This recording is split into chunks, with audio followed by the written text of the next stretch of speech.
The issue of the hearing today, let me just say that despite what the chairwoman says, I am very concerned about what we can actually accomplish if this paralysis with the speakership continues. It's now 16 days since the House has been paralyzed without a speaker. We're 30 days away from another potential government shutdown. This hearing comes at a time when House Republicans' dysfunction is hurting the American people, weakening our economy, and undermining our national security, in my opinion. And all year, House Republicans have caved to the extreme elements in their party who have no interest in governing. They've forced cuts to critical federal programs in spite of a funding agreement between the former Speaker and President Biden, and they came close to a government shutdown that would have cost our national economy upwards of $13 billion a week and forced our troops to work without pay. And I just think the American people deserve better. Democrats have repeatedly tried to stop this dysfunction from hurting everyday Americans, but it's long past time for House Republicans to reject the extremists in their party.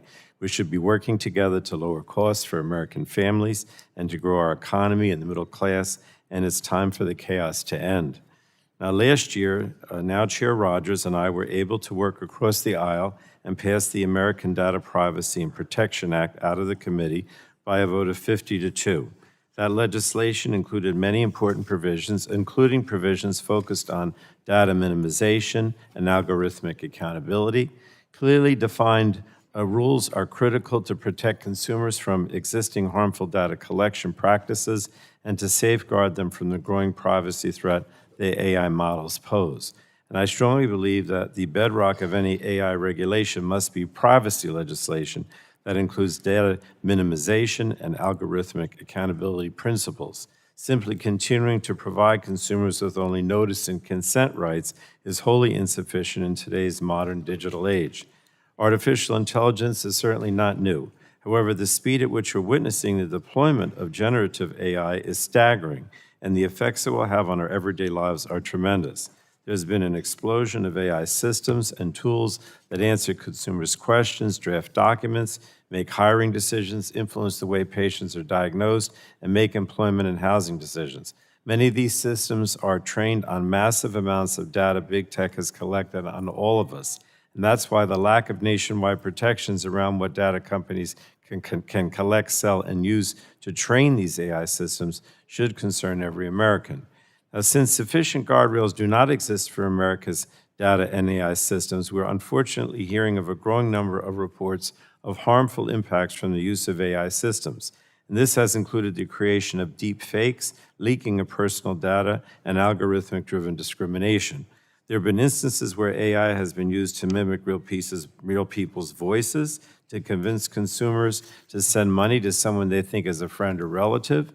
Chatbots have leaked medical records and personal information, and AI systems have discriminated against female candidates for jobs and people of color in the housing market. This is all extremely concerning. We cannot continue to allow companies to develop and deploy systems that misuse and leak personal data and exacerbate discrimination. And that's why we must make sure developers are running every test they can to mitigate risk before their AI models are deployed. Congress must also continue to encourage agencies like the FTC to enforce the laws they already have on the books. I commend the FTC for their work to fight scammers who have turned to new AI tools, like the ones that mimic the voice of a friend or loved one in order to trick consumers out of their life savings. We must continue to fully fund these agencies as technology continues to advance and the threats to consumers continue to grow. So I'll also continue to push for a comprehensive national federal privacy standard. It's the only way we can limit the aggressive and abusive data collection practices of big tech and data brokers, ensure that our children's sensitive information is protected online, protect against algorithmic bias, and put consumers back in control of their data. So look forward to the discussion today, Mr. Chairman. I yield back the remainder of my time.